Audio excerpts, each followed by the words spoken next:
Hi, thanks for downloading the podcast.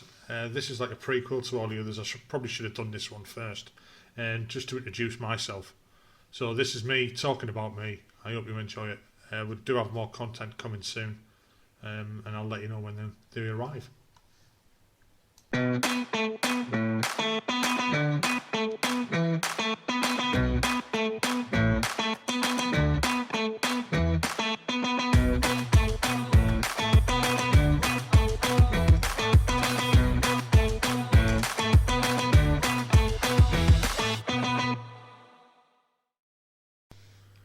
Hi, this is my podcast. So my name's Frankie, and I've set this podcast up to try and keep me busy. So this is my story, more or less, from when I joined to when I left the army. So I grew up in Hartlepool and joined the army in June 1985. I was the youngest of 5 kids, having 3 older brothers and 1 older sister. 2 brothers were serving at the time, so it seemed like a good idea to join them as well. Now initially I wanted to join the Army Air Corps, but after attending Sutton Coldfield, I was informed that there was no intakes that year for junior entrants for the Army Air Corps. So not being someone I like staying around, they offered me the Royal Artillery. Now this made my grandmother very happy, as when I informed her, she told me that my grandfather had served in the artillery during the Second World War. So we had like a bit of family history there. So June 1985 came around very quickly, and I was off to Gamecock Barracks, Bramcote, Nuneaton. To say this was a bit of a culture shock was to say the least. From being the youngest kid and very spoilt, so all of a sudden having to share a room with 15 or so 16 and 17 year olds and being shouted at and ordered around was a shock to the system. To be fair, we did have quite a good set of instructors in Sterling Troop. WO2 Fox, Sergeants Pinder and Turner, and later joined by Sergeant Nugent. They were fantastic. Junior leaders for me was a pretty good time, and we didn't lose too much out of our intake over the next 12 months. I think this was indicative of the instructors we had, who nurtured us without being too harsh. We did hear other stories from other troops about, let's say, harsh treatment. I wouldn't go so far as to say bullying, but, it probably did go on. So once my time at junior leaders was due to come to a close, I had the chance to sign up for the All Arms Clerks course, which I attended once I'd passed out after juniors. This at the time I thought was a good move, but it didn't work out that way for me in the end. I did get warned by my sergeant that it probably wouldn't suit me, but I thought I knew better and I'd go for it. The course was great, and it was the mid-80s. The NAFI bars were open at lunchtime and you were allowed to have a couple of beers. So most of the afternoon lessons were, let's say, a bit fuzzy. So after the clerks course, I was posted to my first regiment, which was 47 Field Regiment, Royal Artillery, and was sent to HQ Battery as a clerk. And as it turned out, I was crap at this job, and I mean rubbish, which became quite apparent very quickly, and I was sacked and sent to a gun battery to become a bunny. I think this was a kind of punishment, and also probably in the hope that it would sort my shit out. To be fair, this was probably the best thing that could have happened to me at the time. So I was put on a gun sub, commanded by a very, very large and very, very scary ex-commando called Archie. Yeah, I shat myself at first, as I was expected to be battered round the head a lot. In reality, it was brilliant. We all got on really well. The guns were a much better place and a much better experience for someone like me. I say someone like me, otherwise known as a bit of a twat, to be honest. I was in the shite a lot in the early career, after being AWOL, jailed on a few occasions, plenty of restrictions and privileges, normally due to alcohol-related offences. Young soldiers, Germany, you know how it goes. But this, let's say, was character building. So young, single, in Germany, was brilliant but expensive. At least it seemed that way, because we always ran out of money in about the first week of the month. So whilst with 3 Battery, I deployed on my first operational tour, which was Northern Ireland. Went over to guard the maze in the Crumlin Road prisons. I think it was called an emergency tour or something like that, I can't remember. It was a lot of the task was taken up by just standing still for long periods of time, looking out of bulletproof glass, waiting for something to happen, like a prison escape, which incidentally had happened on a prior tour to ours in the early 80s. This never happened when we were there, no doubt to the inmates knowing that we were watching. As a first tour for a young squaddy, it was a good one to be fair. Nothing much happened apart from the odd fuck up, like the day we deployed from the Maze to Crumlin Road in the back of a civilian Suzuki van, all sneaky and covert-like. But at a traffic light, we stopped, and for some reason the back door decided to fly wide open, giving all the cars behind a good look at a bunch of squaddies, staring in disbelief out the back of them. Yeah, we didn't know what to do. Anyway, the door was shut very quickly, and we sped off. On another occasion, I was taught to P-check a very scruffy tramp-like individual on the side of the VCP on the side of the road in Lisbon. This grumpy fucker was like an old wino. He stank of old chips and cheap beer. I quickly let him go. I didn't want to stand next to him for any longer than I had to. Only to find myself standing next to him again a few nights later, and this was while we were in a loading bay just before a patrol in Lisbon HQ. I took a second look at him and realised straight away it was him. He had a sports hold all with him, and he proceeded to pull out weapon after weapon and then load them up and put them back in the bag. He looked at me staring at him and just grunted. He walked away to go and do whatever he had planned, and I just shat myself again thinking, I'm glad I didn't check that bag the other night. It was a fairly quiet tour, as all we had to do really was just stand and look out at towers, if it was either in the Maze or at Crumlin Road. Long stags, 9 hours long, 9 on, 9 off, whatever it was. There was a few exciting things that happened though. One guy having an ND and shooting somebody else in the foot. That was a shock, especially for him. My brick commander nearly being taken out by a speeding driver on a dual carriageway just outside of Lisbon. The car came flying over a hill and it noticed the Land Rover in the outside lane. Probably a bit too late. He swerved, narrowly avoiding him. He headed then straight towards Higgy, who managed to jump backwards in between the cab and the trailer of the lorry he was checking at the time. The car just clipped his knees and then bounced off the side of the cab, coming to a halt about 100 metres down the road, followed by some very angry soldiers and a raging IUC fella. Much to the delight of the IUC fella, he found that this was an Asian family in the car, with about 6 or 7 people on the back seat. The IUC constable was about to start a full-on lecture to the driver when the guy's wife jumped out of the car and started to rip her husband's head off in the middle of the road. I think the guy was happy to be dragged off by the IUC fella in the end. Back to Germany and continued the normal routine of work, exercises, training and drinking, not all at separate times, as I discovered yellow handbags have a very special hidey hole places in the back of our guns. So that we heard that the regiment may be moving back to the UK. It had not been confirmed and no one would say whether it was true or not, but it was mentioned on the wives' bus, so it must have been true.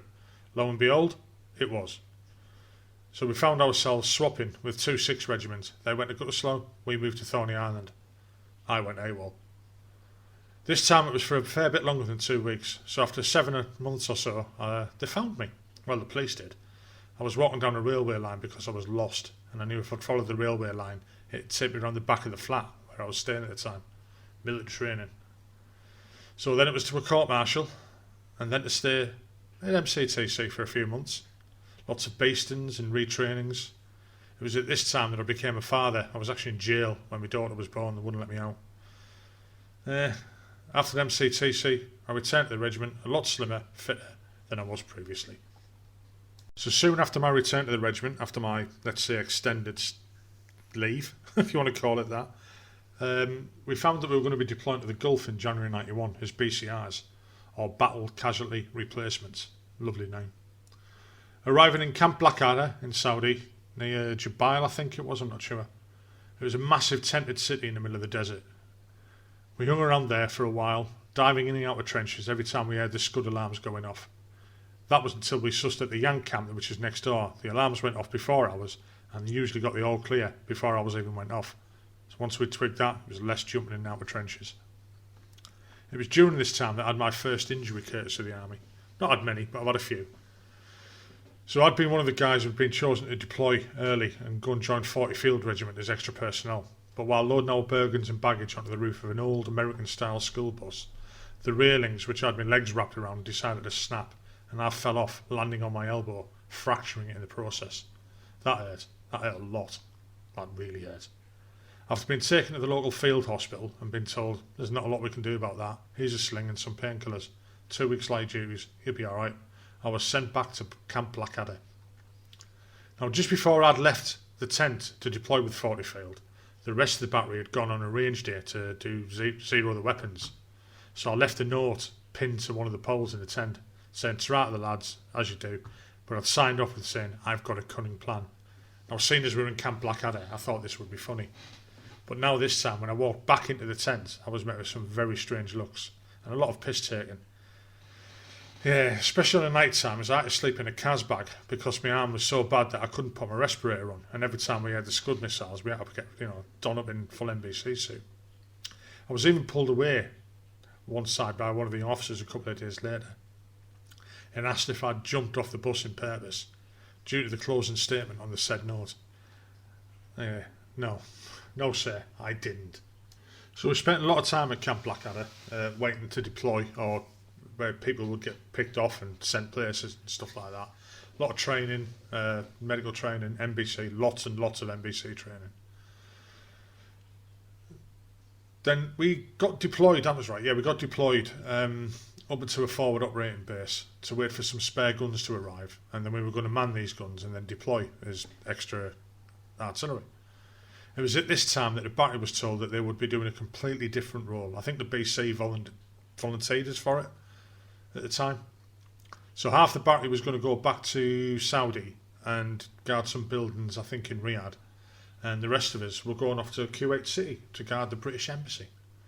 So we went back into Saudi and then flew up to Kuwait City in a very low level, and I mean very low level in a Hercules. That was pretty cool. We arrived at the airport in Kuwait City, in the international airport, and when we saw firsthand the destruction and mayhem that was going on around us, like the British Airways plane was still smouldering on the side of the runway with just its tail fin sticking up.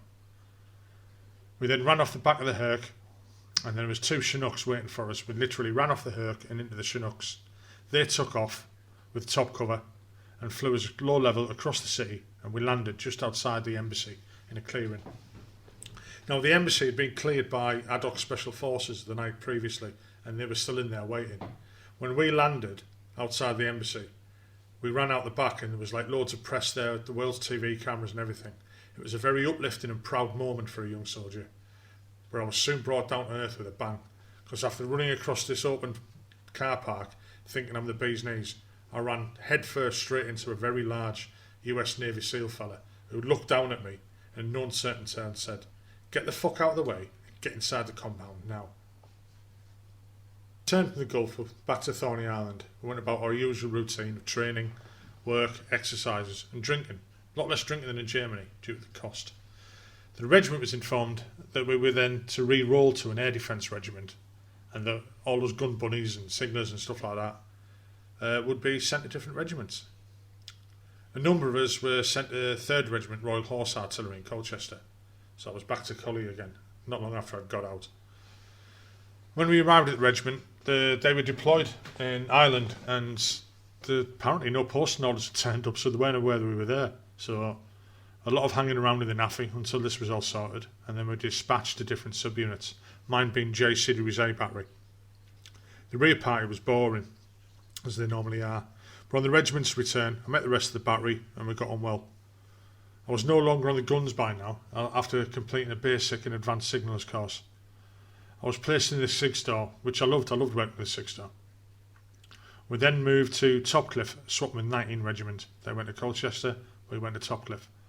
Topcliffe was a pretty decent posting really. I enjoyed it, having most of my time there working on the tug-of-war team, or working as part of the tug-of-war team. Beats doing real work. So 1995 came. It was a very, very quick year for me, let's say.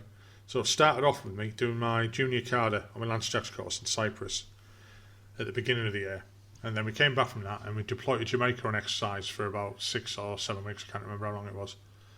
It was during this exercise in Jamaica that I'd been told that I was being warned off deployment to Bosnia upon return. So basically we landed back in camp on a Thursday evening. On the Friday I was walking across the car park outside of work to hand the weapons back in after cleaning them, and the BC pulled up and said, "Where are you taking that?" I says, "Back to the armoury, sir." He says, "Take it to the guard room, you're off on Monday morning." To say that was a bit of a kick in the teeth was a bit of an understatement. So basically we landed back in camp on the Thursday. By Monday morning I was on my way to Split in Croatia. Once landed there we moved to Gorny Vakuf, and joined up with 19 Regiment. Now, we'd been told we were going to deploy as signallers to boost the command posts and the FDC and stuff like that. But again, that didn't go to plan, and we found ourselves as being used as ambulance commanders for like an ad hoc med section that had been set up. So during this time, we were stuck in Gorny Verkoof. We couldn't leave the camp because it was like a secret that we were there, because the locals and the Serbs and everyone like that didn't realise that they had light guns in country. So we were stuck in camp.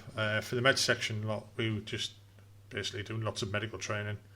The NAFI bar was very utilised on an evening. On occasion, it ran out of beer. I was due to fly home on R&R one morning, and I was really looking forward to it. We'd been on the beer the night before, so I was a bit fuzzy-headed, laid in my pit, and then was woken quite early in the morning saying, "Get your kit packed, we're deploying." I was like, nah, I'm on R&R, piss off. Rolled over and tried to go back to sleep. We were then dragged out of our bed about half an hour later, looked out of the window, and realised that the regiment was lined up deploying, ready to deploy, and they were waiting on us. So basically, unpacked my kit, repacked my kit with different stuff, and off we went. We deployed up to Mount Igman. We were told we were going to Mount Igman Hotel to set a med section up there, and we thought, great, we're going in a hotel. Sounded nice until we got there and found out that it was just a burnt out shell. We spent a few months up there awaiting any casualties as we changed from UN to multinational force. We were there for casualties. Not many came in. We had a French medical hospital attached to us. 19 Regiment were dug in. I think it was the first time the guns had been dug in since Korea. And at the time, we'd moved from UN role to the multinational force, and we were smacking the Serbs into submission. Interesting times. Thankfully, there was no real casualties that we received on our part. I think one nasty one was a guy who'd fell off a Warrior and landed on a 6-foot picket, which had gone up his arse. Not pretty having an L-shaped arsehole. And we had to wipe him regularly just to stave off the infection. Like I said, we were next to a French field hospital, and they looked after the more serious casualties that came in. We did have a Bosnian soldier come in late one night. He was brought in by some Dutch Marines. He'd been stood on a landmine and basically lost his foot. Now, the doctor who we had in charge of us thought he'd take this as a teaching opportunity and showed us what he would do, close up the wound and stuff like that. But basically it involved a very sharp pair of scissors and a bin bag as he lifted his leg up and cut what remained of his foot off and threw it in a bag. The guy was just in shock totally. We were trying to talk to him to try and calm him down, but we didn't know Serbo-Croat. So basically one of the lads, Fitzy, held this guy's hand, looked in his face and counted to 10 constantly. The bloke must have wondered what the hell was going on. So what we found out about him losing his foot there, he'd lost it in the wood tree line just outside of where we were at, which gave us a bit of a shock. Because in that tree line we had some Don 10 that went from our field phone back to the FDC, and every time it went down, one of us would go out, trace that wire all the way through that wood to see where the break was and join it again. So yeah, that didn't get checked again in a hurry. So after Bosnia, we returned from 19 Regiment back to 3rd, up in Topcliffe, and soon after that we deployed to Northern Ireland. The regiment deployed in South Armagh. This was more of a kinetic tour than I had previously experienced when I'd been with 3 Battery. The regiment deployed all around South Armagh. We were all over the place. Besbrook, Keeley, all over the place. I was working in the ops room and the SIG store when the SIG sergeant was around, and I did also the odd CMV driving. Some tasks either moving personnel or equipment around the AOR. Taking people to airports, other camps, dropping off crypto to remote locations. Sometimes when doing the crypto, I'd have to do it via helicopter. That was mint, I loved it. So that was when we were going out to the towers to drop the crypto off or to resupply them with batteries and stuff like that. Interesting times. It was a good tour, although bad for the regiment. It was on this tour that we lost 2 of our lads. One shot by the IRA and another one who took his life about a week later. Sad times, and it was a fucking kick in the nuts for the regiment. R.I.P. Stevie and Coops. Thinking of you all the time. So after this tour of Ireland, we returned to Topcliffe and carried on again with the normal training, exercises and drinking. But then we found out we were going to be moving back to Germany, to Hona, and swapping with 40 Regiment. Soon this was followed by yet another Bosnia tour. It was during this tour that I put in for a posting back to the UK and found that I was going to be going to Larkhill for 2 years. Now, the prospect of going to the Royal School of Artillery filled me with dread, as you normally just went there for courses. But to be honest, it was probably the best 2 years of my army career. A lot of people I know have been there say exactly the same thing. They loved it and didn't want to leave. Although I did spend most of my time on the tug-of-war team for the regiment. I even ended up pulling for the army and the combined services and getting colours for both. The 2 years there flew by very quickly, and I ended up getting returned back to my parent regiment of 3rd. Upon return to the regiment, I was posted to D Battery and not my previous battery, J Battery.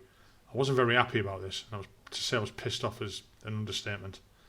And I let the BC know this in no uncertain terms while attending the 60th anniversary of City Reserve. To be fair, BM may have been involved in this. I needn't have worried though. I really enjoyed my time with D Battery. The lads were great. I mean, I knew most of them anyway because it's the same regiment. But we were soon to start training to deploy to the Gulf, ready to topple the regime in 2003. I had deployed on the advance party, which really meant going to Q8 early and wait. A boat would arrive and get the kit off. We waited. The boat arrived. We got the kit off. We waited. We got all the kit off and parked up. We waited. And then we moved to the desert and we waited. Then the regiment turned up and we waited. We deployed into the desert. We waited. Then one morning while we were waiting, we noticed a load of UN vehicles heading south. Oh shit. The wait was over. I knew now that it was going to kick off. Sat phones had been taken away. All personal belongings had been bagged up and taken away. This was it. We're in. We're moving. The guns fired in anger for the first time on the 20th of March and fired throughout the night. It was a long night. Some very tired people the next day. Then we moved across the border and set up a gun position there.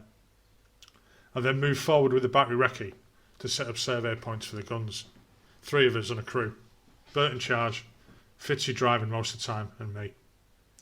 We ended up in a massive convoy. I'd never seen so many armoured vehicles in one place at one time. There was literally thousands of them. All American vehicles, big marine ones, all sorts, just flying forward, going north, up the MSR. And us just bombing about in between the vehicles, battered old 432, nipping in and out. They must have looked down and thought, what the hell's that? It was on this run forward that we were going forward and we just stopped. The whole convoy stopped. What's happening? What's happening? Fuck knows, put the BV on, came the reply. I jumped out the back, plugged the BV in and brewed up. Climbed up on top of the wagon, passed the brew to everyone. Had a look forward to see what was happening. Oh, that's nice. It's a tank battle. No, it didn't last very long. And off we went again. That night, we set up a survey point on the side of some road, ready for the battery to come up and get their positions right on the guns. As it turned out, the battery bypassed us and went straight to the airport, and we were left there on our own. Bert then inquired on the radio what we should do, if we should move to catch up or wait, but the response was to sit tight because there was baddies in the area. Now, to be fair, in 27 years in the army, I think I'd only been scared once, really, and this was one of them times, or this was that time. What got me, what scared me, was not the thought of baddies in the area and stuff like that, you just get on with that. It was the fact that there was 2 Cobra helicopters flying overhead that kind of spotted us, turned round, circled back for another look. They'd done this a couple of times. Once they'd done it again, we pulled out the Union Jack out the back of the wagon and draped it over the wagon, so, just to say, hey, we're the good guys. After the war, we'd returned back to Hona and settled back into the old routine of working, exercises and drinking, but at least the beer was cheaper now that we were back in Germany. So the next year or so, it had been build up, exercise, Medicine Man, which was always a good tour. And then we were told we were deploying again back to Iraq in 2006 to Basra. I was going to be working in the ops room, and it was during this time that I'd already applied for a posting back to the UK for family reasons. Posting was turned down, and I was told I was deploying. Fair enough. It happens. On one of the first nights we were there in country, the lads had gone out on patrol with a few guys from the previous unit who we took over from, just to get a lay of the land and to be shown around the local area. It was on this patrol that one of the sergeants from the previous unit who was handing over stood on an ID and was fatally injured. They brought me to the medical centre, which was next to the ops room. It made it fucking real that night, I must admit, considering he was due to leave for home in the next couple of days as well. I was then informed that my posting had actually came through, so I was being short-toured, so I did half a tour with them. I was returning back to the UK, which was going to be great. I left D Battery, left 3 Arrow, never to return. I then joined 39 Regiment RA at Albemarle Barracks up in Northumberland. I joined 176 Battery, but they didn't really have a job for me, and it was planned that as I only had a couple of years left until the end of my 22 years, I would spend a few months in the Battery, then move to the family's office, or something like that. They'd find another job for me. It was then that I was considered and offered the job to be the RCMO's assistant. Not the assistant RCMO, but the RCMO's assistant. Basically, his personal clerk. This was for a 6-month stint, but I ended up doing 6 years. I was lucky enough to get my service extended at that time for a couple of years, and I went through 4 different RCMOs in the office. I really enjoyed doing that. It was mundane and boring to some people, but I was left alone. I basically worked for the RCMO, the 2IC and the CO, and I was literally left alone by the rest of the regiment. So as you can see, I'd started off my career as a clerk in adult service, and I was ending it as a clerk in adult service, although not with the AGC Corps. AGC Corps? The AGC. It was during this time that I found out I was type 2 diabetic. I found this out by waking up one morning, blind, and thinking, oh, what the hell is this? It's just pissed from the night before. Rolled over, went back to sleep. And when I woke up again, I was like very blurry-eyed. I couldn't see properly. Went to work, type of thing, and was told in no uncertain terms, get yourself down to med centre now. They tested my blood and my piss, and yeah, I'm type 2 diabetic. That was a bit of a shock. It was then on to resettlement time for me, getting ready to move into Civvy Street. To me, resettlement was a bit of a joke. They say there's loads of advice and courses, but in reality, nobody cares. When you leave the army, the people you leave behind in the regiment basically just write you off. Yes, you're given the chance to do courses, but if you don't start planning for your exit well in advance, and I mean years in advance, you're going to find yourself in a rush to get it all sorted. No one's going to hold your hand on this. It's down to you. You've got to sort your own shit out. I didn't mind, as I'd already handed my job over, and I was on garden leave. I basically went in after my resettlement course and went, what do you want me to do? And they just went, go on. I went, all right then, see you later. And that was about 4 months before I got out, which I was quite happy with. I landed a job in October when I was due to leave the army in November. So after I'd spent 27 years, left the army in 2012 after joining in 1985. That was it. That was my career over. Never looked back. On to greater, gooder, better things in Civvy Street, so as they say. Now, I've missed loads of stuff out here. Loads of drunken stories, to be fair. Loads of stories from the tug-of-war teams that I've been in and stuff like that. Nights out with the lads. Other stuff that happened on deployments, which probably can't go into on podcasts and stuff like that. I've enjoyed my time in the army, and I'd do it again at the drop of a hat. I've met loads of fantastic people, and I'll tell you what, compared to Civvy Street, being in the army is a lot simpler. It's a lot easier getting shot at and avoiding bombs than trying to negotiate the myriad of people that are out there to get you. Well, thanks for listening. I hope you enjoyed that. If you've got any comments, please leave them. Like and share. Tell people that's here. Hopefully soon I'll have some more podcasts for you. I've got a couple of interviews coming up in the near future with some people you probably know. If you know me, you probably know them. Well, thanks for listening. Good night.